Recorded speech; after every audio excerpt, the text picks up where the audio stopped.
우리 서로 축복하며 인사할까요? 사랑합니다. 축복합니다.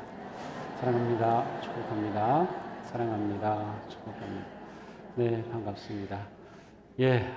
너무 더우시면 외투 벗으셔도 괜찮습니다.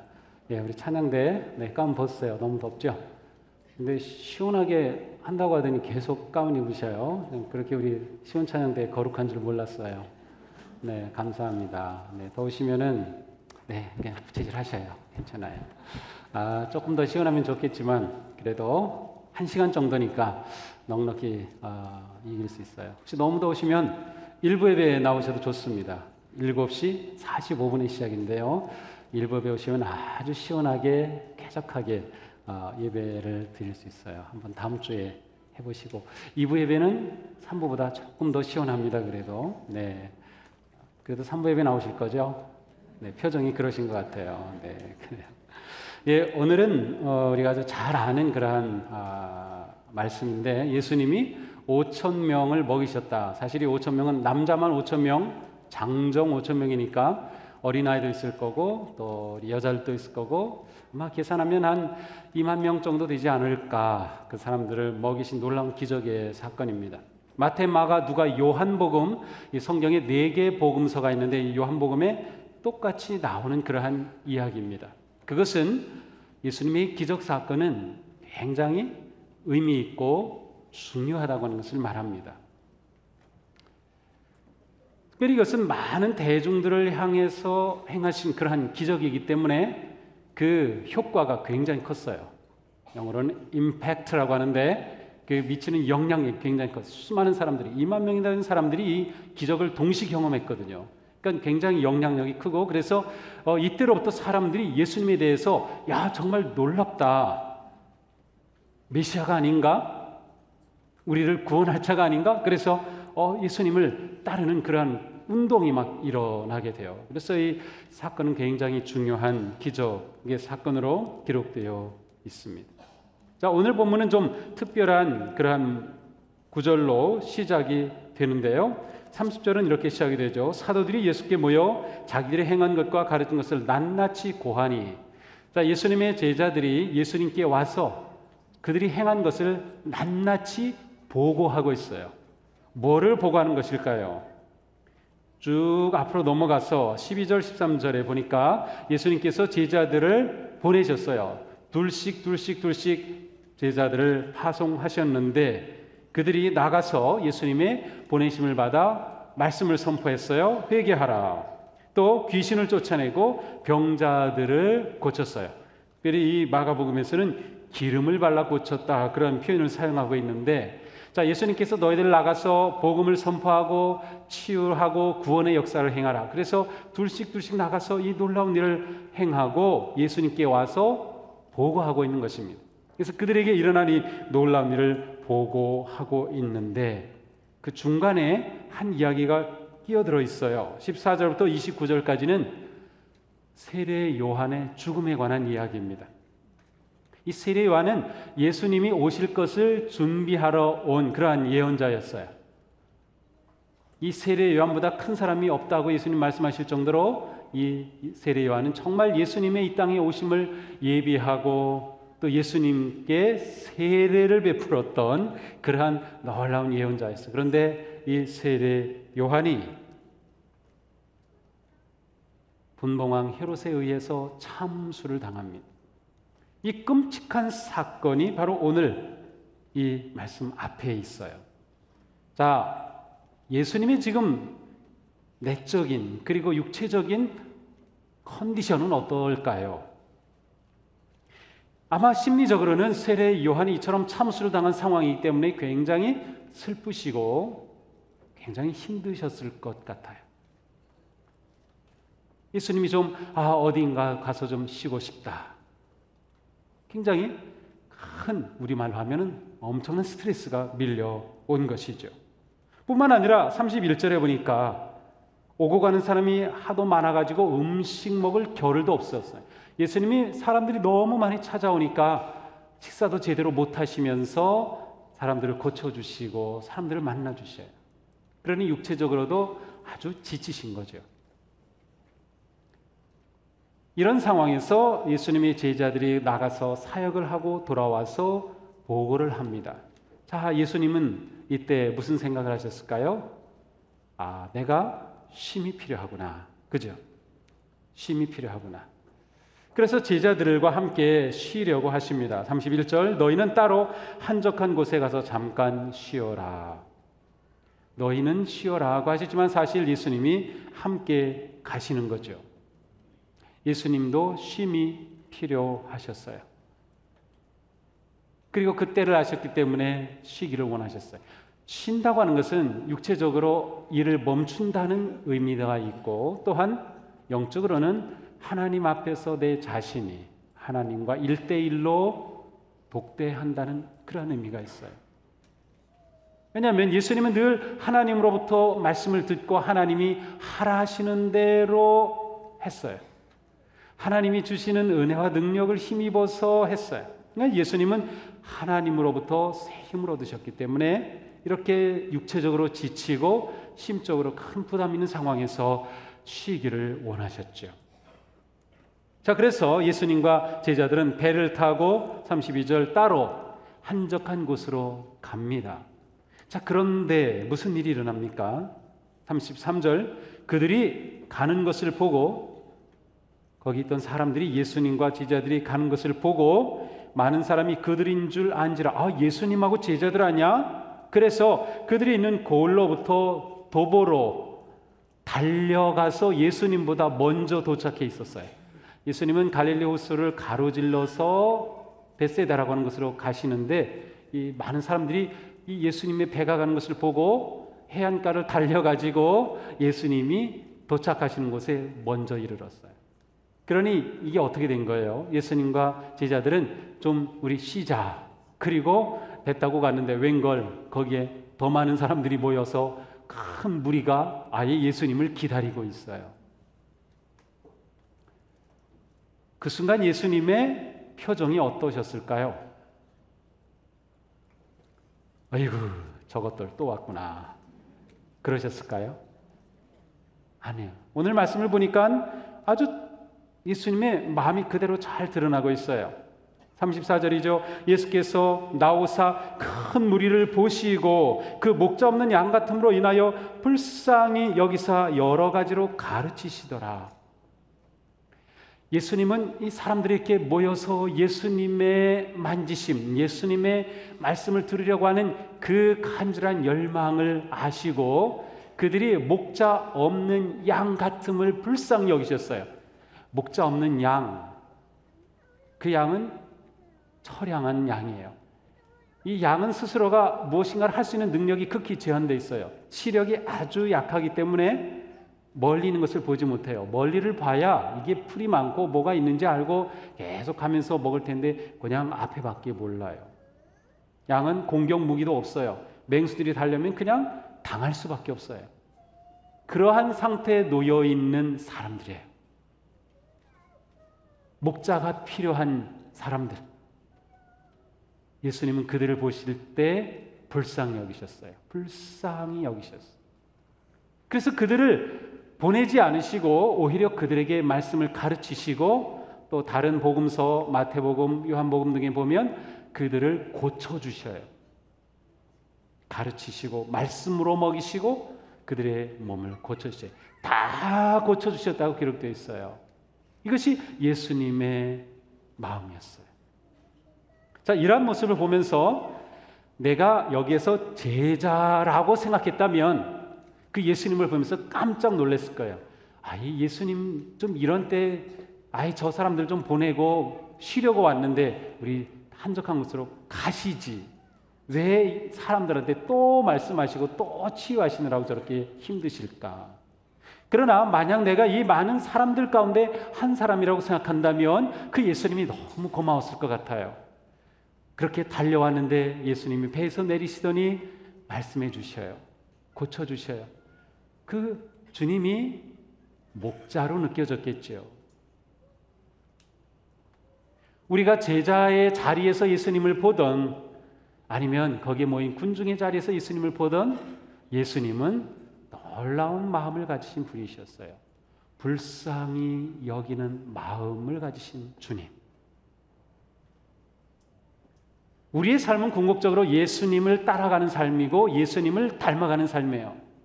진정한 믿음의 사람은 누군가? 바로 불쌍히 여기는 마음을 가진 사람이에요. Compassionate heart. 이 사람의 아픔, 문제, 고통이 그대로 내 것이 되고, 그래서 내가 같은 마음, 같은 심장을 가지고 함께 해주는 거죠. 그리고 예수님은 능력의 구세주시기 때문에 그들을 고쳐주시는 거죠. 그들에게 복음의 말씀을 들려주시는 거예요. 우리는 궁극적으로 이와 같은 불쌍히 여기는 마음을 가지고 살아갈 존재라는 것이죠. 사실 요즘처럼 이 각박한 세상이 없어요. 이 세상이 어디까지 갈지 정말 상상이 안 돼요. 정말 끔찍한 일들이 일어나고 사람들이 다 이렇게 날카로워졌어요. 다 날카로워져가지고 조금만 잘못했다가는 뭐 큰일 날 지경이에요. 정말 어떻게 될 것 같아요. 우리 온 국민들이 그냥 다 이렇게 뭔가 목자 없는 양 같은 그러한 상황에 직면해 있는 거죠. 자, 이러한 때에 우리가 그리스도인으로 산다는 것은 정말로 불쌍히 여기는 마음을 가지고 사는 거예요. 불쌍히 여기는 마음. 우리가 살아가면서 내가 생각했던 스케줄대로 진행되지 않을 때가 있어요. 뭐 엄마 아빠들 예를 들면 뭐 밖에 나가려고 싹 옷 갈아입고 친구 만나려고 딱 준비했는데 그만 이 아이들이 그냥 방에서 놀다가 엎질러 가지고 내 옷이 다 그냥 젖었어요. 이거 어떻게 해요? 당황스럽죠? 그 아이가 내게 지금 이렇게 내 스케줄 사이에 들어온 거예요. 떠나려고 하는데 어떤 친구가 전화 와가지고는 계속 얘기를 하니 이거 어떻게 할 수도 없고 계속 얘기하다가 스케줄이 망가지기도 해요. 뭐 그 정도라면 괜찮아요. 내가 살아가는 인생의 과정 가운데 누군가가 끼어들 때가 있어요. 내가 가는 인생 가운데 무슨 일이 터질 때도 있어요. 계속해서 방해하는 거죠. 예수님이 쉬려고 가셨는데 사람들이 끼어든 것처럼. 자, 그런데 우리가 그리스도인으로 산다는 것은 예수님처럼 불쌍히 여기는 마음을 가지고 살기 때문에 그러한 상황에 또 그러한 때에 이것이 내가 마음을 열어서 예수님처럼 그들을 맞아주고 그들에게 이야기해주고 그들을 고쳐주어야 할 그러한 상황인가를 마음이 읽을 수 있는 거예요. 내가 방해받기를 기꺼이 허락하는 거죠. 예수님은 방해받는 것을 기꺼이 받아주셨어요. 이것은 정말 우리 인생에서 중요한 문제예요. 어쩌면 우리 아이가 엄마의 다정한 이야기가 더 필요한지 몰라요. 어쩌면 우리 아이가 아빠가 함께 저녁 식사하는 게 필요한지 몰라요. 그래서 자꾸 내 틈에 끼어드는 거죠. 우리가 믿음으로 살 때 많은 일들이 일어납니다. 근데 그러한 상황을 내가 마음을 열어서 예수님처럼 그리스도의 사랑과 그리스도의 마음을 나눌 수 있는 기회로 보는 게 매우 중요해요. 기회로 보는 것이. 교회도 마찬가지. 교회도 하나의 큰 생명 공동체인데 이 사회 가운데 많은 일들이 일어납니다. 그리고 교회 주변에 많은 일들이 일어나고 또 그 교회가 있는 지역에 사람들의 삶이 있어요. 근데 그러한 많은 문제와 고통들은 우리가 마음을 열고 그들을 향해 다가가야 할 우리의 사명이고 사역일 경우가 많이 있어요.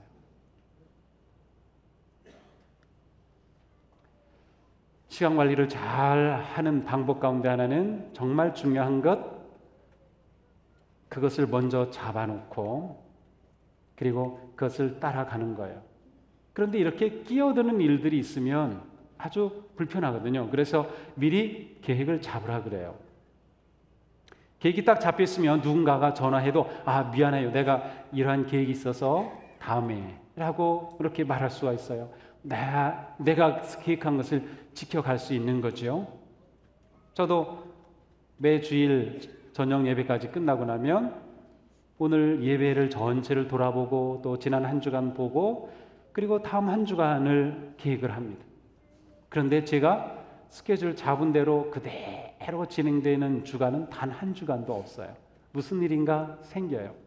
근데 사실 저는 그것 자체가 제가 목사로 목회하는 것이기 때문에 그게 뭐 부담스럽거나 어렵거나 그러지 않아요. 그것이 제가 할 일이기 때문에. 그러나 우리가 믿음으로 살아갈 때에는 이러한 일들이 우리에게 굉장히 부담으로 다가올 수 있어요. 나는 과연 불쌍히 여기는 마음을 가지고 살아가는가? 우리는 기꺼이 누군가가 내 삶 안으로 들어올 수 있도록 열어줄 수 있는가라고 하는 거죠. 우리가 작은 속회 모임을 모일 때 그곳에서 누군가가 자신의 삶의 아픔을 이야기할 수 있고 고민을 이야기할 수 있고 삶의 여러 가지 문제들을 이야기할 수 있어요. 정말로 그때 내가 마음을 열어서 그분이 내 삶 가운데 다가오도록 열 수 있는가? 이것은 전부 예수님의 이 마음으로서 가능한 것이죠. 예수님은 결코 우리를 불편해하지 않으셔요. 우리가 방해하는 것을 결코 불편해하지 않으셔요. 그래서 우리는 언제든지 주님께 나아갈 수 있고 시도 때도 없이 주님께 기도할 수 있고 우리는 얼마든지 주님 앞으로 나아갈 수 있어요. 그런데 우리가 다른 사람과의 관계에 있어서 그리고 신앙생활하는 성도와의 관계에 있어서도 이것이 필요하다는 거예요.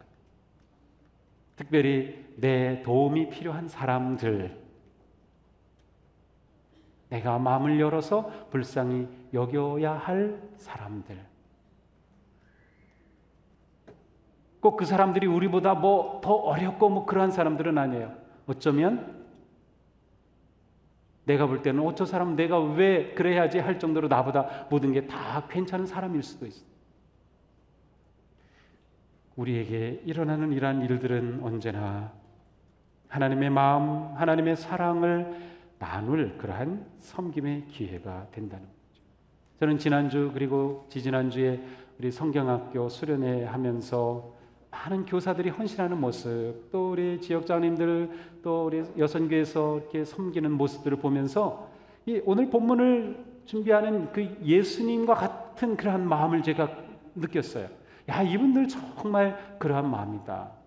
아니 누가 내가 살아가면서 이 여름의 휴가를 나를 위해서 쓰고 싶죠. 그런데 그것을 기꺼이 반납하고 자녀들을 위해서 또 아이들을 위해서 내가 맡은 학생들을 위해서 기꺼이 그렇게 헌신하고 시간을 내서 봉사하고 해주는 그 마음, 그 섬김, 그게 꼭 주님을 닮은 마음이 아니고 우리 모두가 이와 같은 불쌍히 여기는 마음을 가지고 살아간다면 우리는 얼마든지 지금보다도 더 기쁘게 행복한 삶을 살아갈 수 있는 거죠. 예수님께서 이들을 고치시고 말씀을 하시는 사이 시간이 흘러서 날이 저물게 되었습니다. 자, 날이 저물게 되면 어떻게 합니까? 지금 이곳은 빈들입니다. 빈들인 이곳에서는 아무것도 먹을 것이 없어요. 그러니까 제자들이 생각해 보니까 이러다가 이거 큰일 나겠다. 그래서 예수님께 가서 말씀합니다. 36절이죠. 주님, 무리를 보내서 촌과 마을로 가서 무엇을 사 먹게 하옵소서. 지금 벌써 날이 저물어 가니까 시장하고 그들이 머물 곳을 찾아야 돼요. 어쩌면 지금 보내야 그들이 집에 잘 도착할 수 있을 것 같아요. 예수님께 와서 말씀을 드린 거죠. 저들을 좀 보내셔야 되겠습니다.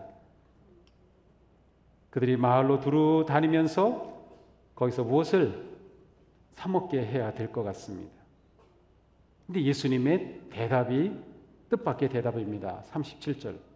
너희가 먹을 것을 주어라. 너희가 먹을 것을 주어라. 자, 여기 2만 명이나 되는 사람들이 있어요. 풀어야 할 숙제가 생겼어요. 날이 저물었기 때문에 이들을 먹여야 돼요.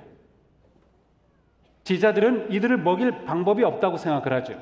그래서 방법은 이들을 보내는 것입니다. 각자 알아서 해결하도록 이들을 이제 보내실 때가 되었습니다. 주님, 이제 그만 고쳐주시고 말씀 그만하시고 이들을 이제 보내셔야죠 라고 하는 거예요. 근데 주님께서 너희가 먹을 것 줘라고 말씀하셔요. 아니 우리가 주라고요? 아무것도 없는데요. 정말로 빈손이에요. 예수님께서 말씀하시죠. 너희에게 떡 몇 개나 있는지 가서 보아라. 제자들은 이 많은 사람들을 먹이려면 우리가 어떻게 먹일 수 있지? 한 200데나리온은 필요하겠다라고 생각을 했어요. 200데나리온. 2만 명이 먹을 수 있는 그런 빵을 사려면 200데나리온. 한 사람이 5,000원씩만 계산해도 1,000만 원이에요. 10,000원씩이면 2,000만 원이죠. 그 돈이 필요한 거예요. 그래서 200데나리온이나 듭니다, 주님. 아니 실제로 그때에 그렇게 많은 사람을 먹일 수 있는 빵을 구할 곳이나 있었을까요? 없었을 것 같아요. 제자들이 볼 때는 불가능한 일이죠. 근데 주님께서 너희가 먹을 것을 줘라. 없어요, 주님. 너희가 가진 게 뭐냐? 그때 제자들이 알아보더니 떡 5개와 물고기 2마리가 있더이다 하고 예수님께 보고합니다. 자, 예수님의 이 말씀, 너희가 먹을 것을 주어라. 이것은 제자들의 모든 생각을 완전히 뒤바꾸는 그러한 말씀이에요. 너희가 먹을 것을 주어라. 제자들은 지금 이 2만 명과 먹여야 될 방법을 계산하고 있어요. 그리고 먹이려면 200데나리온이 필요하다는 것까지 다 나와 있어요. 그리고 먹일 방법은 유일하게 그들을 보내는 것밖에 없어요. 그런데 예수님은 너희 자신을 보라는 거예요. 너희가 먹을 것을 줘라. 이건 내 일이 아니에요, 주님. 이것은 저들이 일이에요. 저들이 먹어야 될 거예요. 저들이 알아서 찾아가야 돼요. 근데 주님은 아니야, 그게 내 일이야. 그게 내 일이다. 우리 가진 게 없는데요? 아니 너 가진 거 뭔지 좀 확인해 봐. 보리떡 5덩어리, 물고기 2마리. 자, 2만 명과 보리떡 5개, 이거는 해결될 길이 없는 거죠. 그런데 예수님께서는 너희가 주라고 말씀하셔요. 이 5덩어리 가지고 해결하라는 말씀이죠. 예수님의 이 질문은 우리들에게 굉장히 깊은 생각을 하게 합니다. 왜냐하면 우리는 대체적으로 무슨 일이 있을 때 내게 부족하고 없는 것을 봅니다. 그런데 주님은 내게 있는 것으로부터 시작하라고 하셔요. 내게 있는 그것이 출발점이라고 하셔요. 우리는 일반적으로 내게 없다, 부족하다라고 하는 그러한 눈을 가지고 있어요. 그래서 뭔가 하려고 하면 이게 부족한데 이게 안 돼, 이거 안 되겠는데 이거 가지고 안 되지, 그러한 생각이 사실 저에게도 그런 부분이 굉장히 많이 있어요. 우리 교회 정말 해야만 할 많은 일들이 보이지만 저도 우리에게 있는 건 이거밖에 없는데, 부족한데, 지금은 아닌데, 그러한 것들이 정말 많아요. 근데 예수님께서 그 생각을 바꾸라고 하시는 거죠. 너에게 있는 것, 우리에게 있는 거요? 우리에게 있는 거요? 그리고 보니까 정말 주신 것이 있어요. 보리떡이 1개가 아니라 무려 5개나 있어요. 물고기도 1마리가 아니라 무려 2마리나 있어요. 주님은 그것으로부터 시작하려는 거죠. 자, 세상적으로 말하면 그것과 같아요. 무엇인가 하려고 할 때, 프로젝트가 생겼을 때, 목표가 생겼을 때, 사역에 어떤 꿈이 생겼을 때 지금 내 자리부터, 너 자신부터 보라는 거예요. 내 평가부터 해라. 내 자산의 가치가 얼마인지, 내가 가진 능력이 얼마인지, 내가 얼마나 끌어모을 수 있는지 내 능력 좀 봐라. 거기서부터 시작해야 된다는 거죠. 무조건 이것에 맞추려는 게 아니죠. 거기서부터. 자, 그런데 주님에게는 이미 처음부터 계획이 있으셨어요. 그것은 바로 주님의 손으로 이 문제를 푸는 것입니다. 예수님은 그들이 가지고 있는 것이 아무리 작다 하더라도 그것이 씨앗이라고 보셨어요. 씨앗은 작은 게 문제가 아니에요. 그것이 정말 씨앗이냐 아니냐가 문제죠. 씨앗이기만 하다면 그것이 심겨지면 놀라운 열매를 맺습니다. 30배도 되고 100배도 되고 1000배도 될 수 있어요. 씨앗이 있기만 하면, 정말 씨앗이라면 그런 거죠. 자, 주님이 우리에게 요구하신 것은 그것입니다. 내게 있는 것을 봐라. 그리고 주님은 그것을 씨앗으로 사용하신다는 거예요. 언제? 주님께 드릴 때. 주님께 드릴 때. 우리가 이 부분이 너무 약해요. 이것은 믿음이 필요한 것입니다. 이해가 필요한 부분이 아니라 믿음이 필요한 부분이에요. 아니, 주님 어떻게 하라고 50명씩 100명씩 때로 앉히라고요?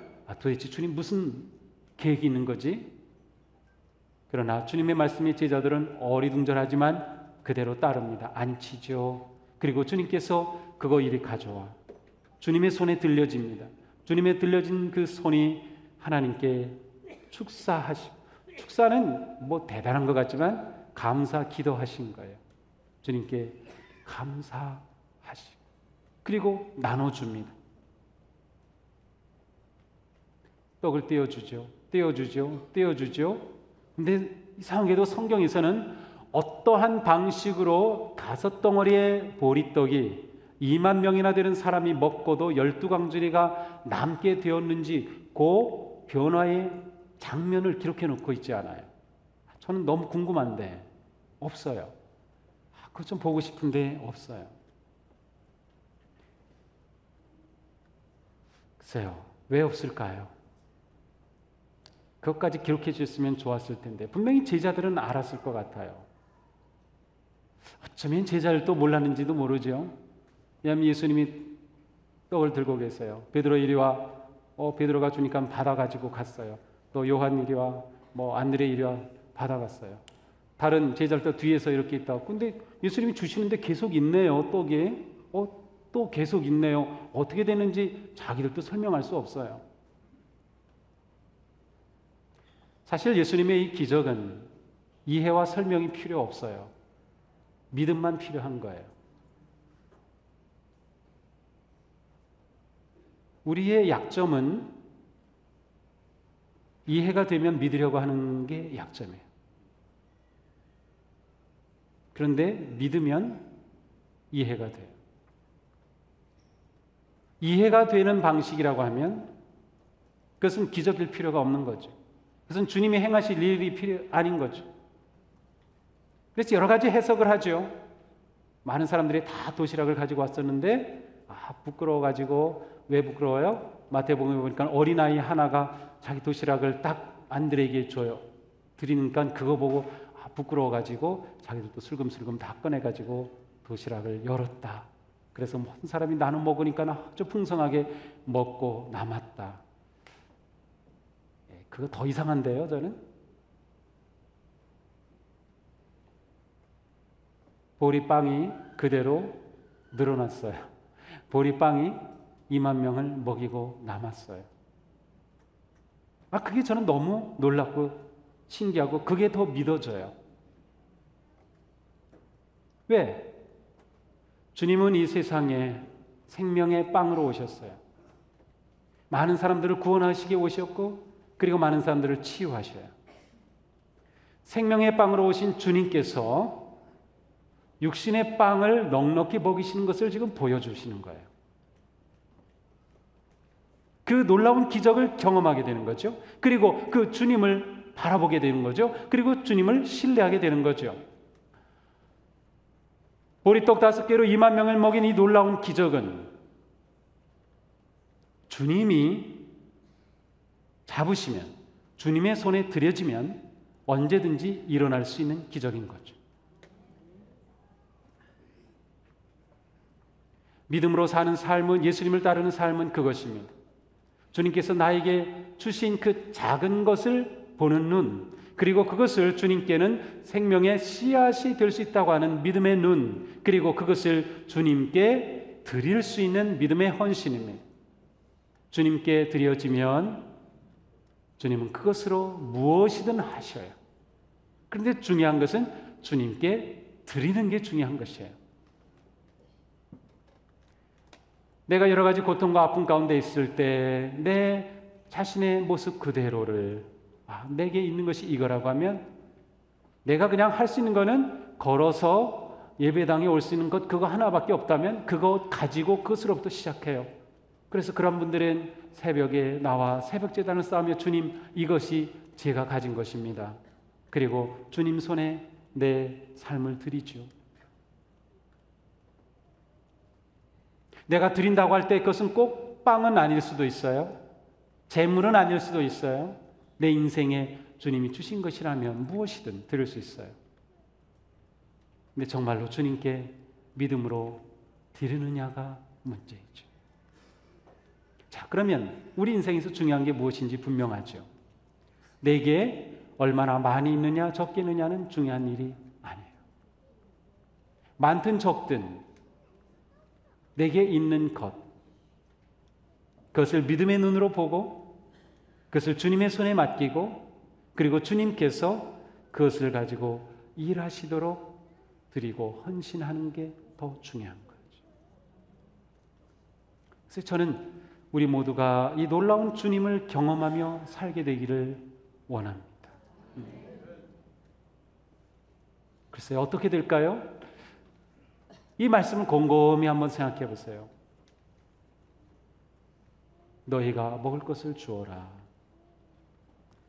우리는 주님께 이러한 문제를 가지고 막 왔는데 주님께서 말씀하셔요. 내가 먹을 것을 주어. 내게 있는 게 뭐야? 주님이 내게 그 말씀을 하셨다면 왜 그 말씀을 하셨을까? 그 말씀을 곰곰이 묵상하고 그리고 그 말씀이 내게 주시는 깨달음을 따라 믿음으로 순종하면 우리는 상상하지도 못할 예기치도 않은 그러한 놀라운 주님이 하시는 일을 경험하게 될 줄로 믿습니다. 이 모든 것은 주님 닮은 마음으로부터 시작됩니다. 불쌍히 여기는 마음, 그리고 그 마음에 주님을 향한 믿음, 그 믿음이 있기에 내게 주신 작은 것도 감사할 수 있고 내게 있는 작은 것조차도 주님 앞에 믿음으로 드릴 수 있는 그 결단. 그리고 주님은 오늘도 그 일을 행하시기 위해 우리에게 말씀하십니다. 내가 먹을 것을 주어라. 내게 있는 게 무엇이냐? 우리 인생은 오직 주님의 손에서 꽃을 피웁니다. 우리 인생은 오직 주님의 은혜 안에서 안전합니다. 우리 인생은 오직 주님의 사랑 속에 평안합니다. 아무리 작은 것이라도 주님께 드려지면 그것이 우리 인생을 풍요롭고 복되게 하는 것이죠. 이 한 주간도 그 주님과 함께 주님께 맡겨진 삶으로 담대하게 승리하며 나아가는 우리 모두가 되기를 주님의 이름으로 축복합니다. 기도하겠습니다.